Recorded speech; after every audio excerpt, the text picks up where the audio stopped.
We are firmly in the age of NIL. We had our first big time contract dispute and opt out, if you will. For those of you who may be unaware, Nico, I might butcher the name. You guys call me on it. Iamaleava is reportedly leaving Tennessee due to their inability to increase his 2.2 million to 4 million. And then since we started prepping for the show, he has signed with UCLA. So for 30-second takes tonight, we've talked a lot about NIL, what it means for college football, whether or not players should be paid this much. Want to see what you guys' thoughts are. Noah, you are a resident football guy, so I think I'll start with you. What were your thoughts on that whole fiasco and how it played out for the Vols? Yeah, it's very interesting to me. A lot of people aren't going to like it because it is the new era of college football, and we're only going to see more of this. Hey, I am a player empowerment person at the end of the day, even if you don't like it because it's your college football. Go chase the bag, man. He was a 5-star, top-rated recruit. He is supposedly eventually going to be a big-name quarterback in terms of NFL draft him. Uh, I don't mind it. And to see Tennessee fumble, it's that's on them, not him. I What? love it. He's got some shaking of the head and some disdain going. Why do you disagree? First of all, his name is pronounced Nico Iamaleava because that's what he does. He leaves you. Oh my It's God. ridiculous. He had 2.2 million in you need the plus button like the ESPN show. He had 2.2 million guaranteed. My man. There I don't you even go. need to say anything else. But That- he had 2.2 million guaranteed and he decides that's not enough. I'm going to leave. He was under he had that deal in place and it was pure greed. I think it's ridiculous. He's ridiculous and he won't be beating the Buckeyes. I interrupted you. You have anything to add? You hit your timer, but I took 5 of your seconds. So if you're not done, you can go ahead and finish that up. Noah, don't mute him, please. No, just literally what I said. I think he's overrated. I don't think he was worth 2.2 million. Yeah, it's been a quiet class for quarterbacks moving around this offseason, but he thought he was going to go get 5. I doubt he even got that.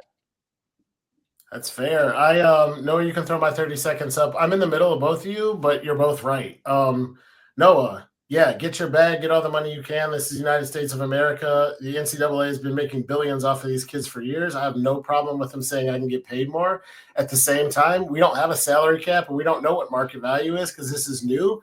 I think he is overrated. I think he is very good, and I think he can take a team to a national championship. But $4 million for a kid who didn't look great against Ohio State, lost a few key games, seems like a lot of money. So I kind of agree with both of you on that one. Or Alabama, or he didn't look good against any decent team. I don't get why you guys are upset with my take. He left and wanted more money, more so Erik than you, John. Relax. He left and he wanted more money, not because he played fantastic, but because that market is out there for him. Because he already accepted the money. To then renege on that and be like, it's not enough. And he was trying to push. Don't coaches in college do that all the time? He was not really. Coaches, yes, really, Erik. They do that all the time. They could sign an extension and then go leave for a bigger extension. Yeah, they sign an extension. That's a mutual agreement. They don't say that. And by the way, they're contractually obligated. They follow those contracts. They don't say, no, hey, they don't. yeah, They'll cool hop to another school. That is a factual statement, Erik. And they don't continue to get paid, Noah. They're not getting. He's not getting paid First by Tennessee. He's going to a better school. Huh? He was trying to strong arm Tennessee. It didn't work. They called him on his shit, and now he's maybe going to be a UCLA Bruin, maybe to finish. He's a UCLA Bruin with more money, Erik. 4th or 5th in the Big Ten.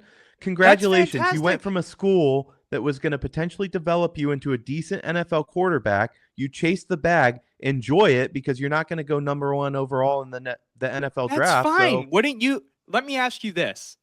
You've got the potential to maybe make millions later on, but you know you're going to make millions right now. What are you taking?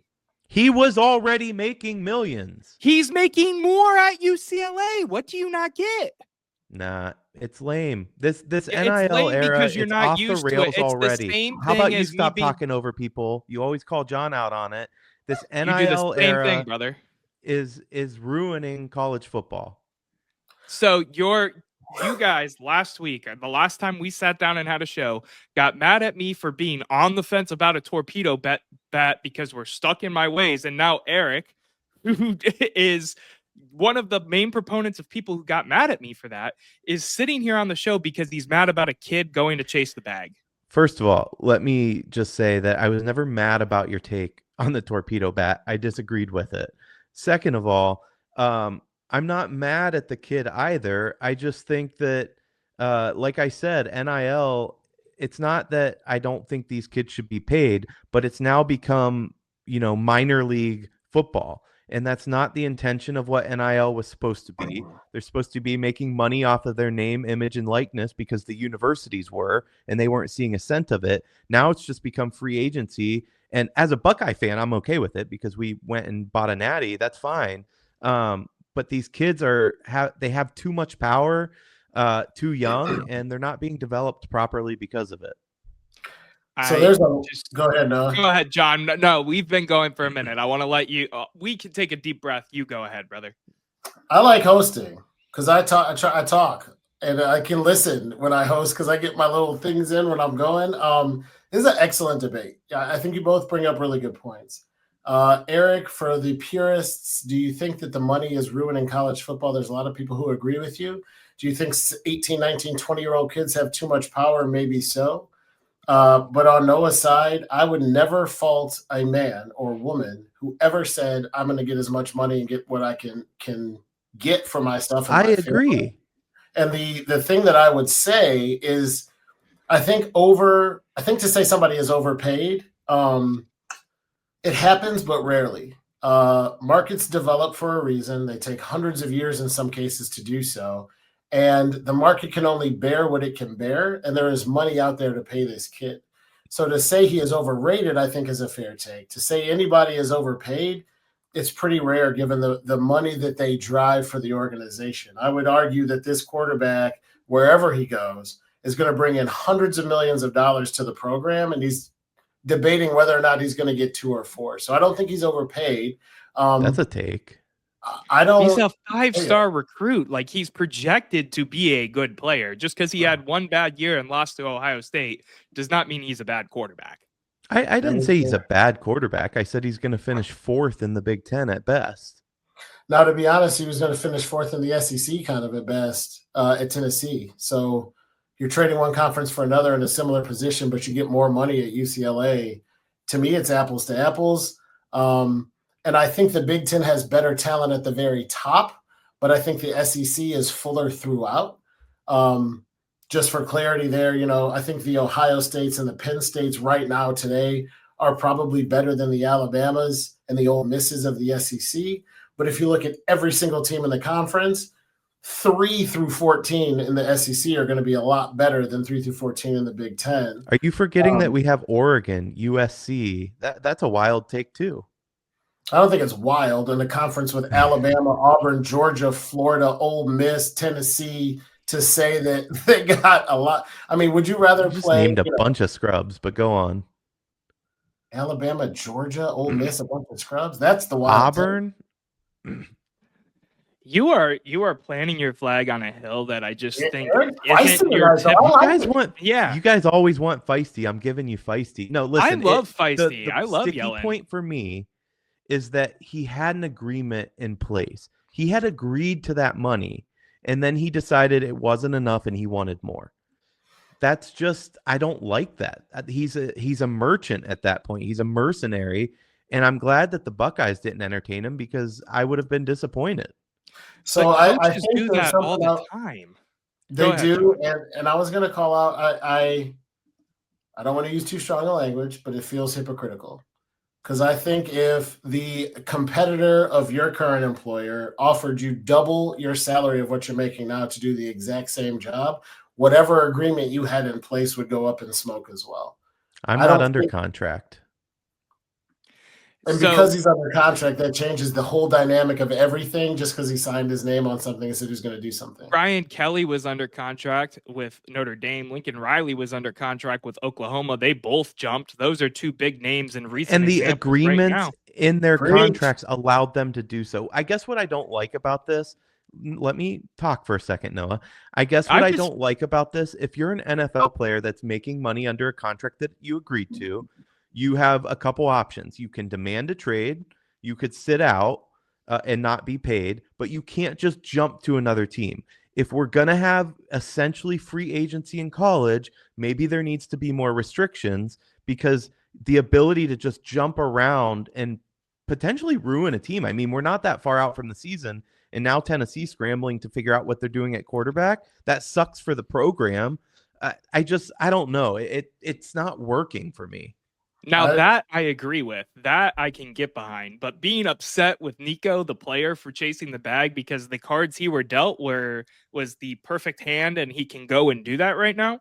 I mean, 100%. make your He money, should. young man. I wouldn't. Yeah, I'm not mad at him. I think I'm mad at the overall system, and I wasn't explaining that well enough. And No, to that's bring it totally all fine.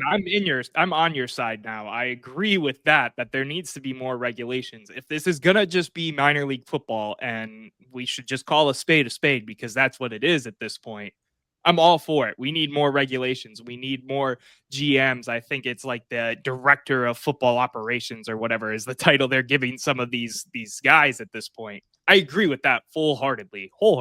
What way do you like me to say There it? you go. Wholeheartedly is the correct way, but we've come to accept full-heartedly, kind of like we accept irregardless. It's as wrong as it gets, but now people just say, Irregardless is an actual word, though. But go on.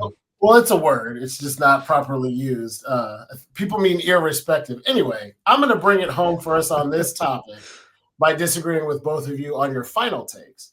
I don't think it's out of control. I don't think it's a problem. I watched people say, I went to college, had my education and my life paid for. They were taking care of my mom, and I couldn't play well, and the university pulled it.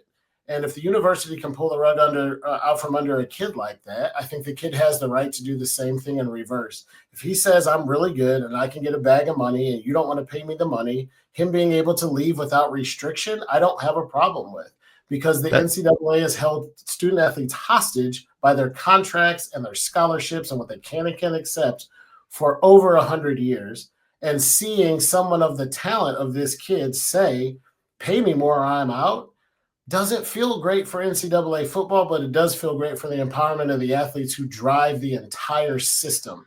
So when you're talking about, and it sounds like a lot of money to us because we don't have it, but I am telling you, for the University of Tennessee, the difference between $2.2 and $4 million ain't as much as it is for the kid who's going to get it.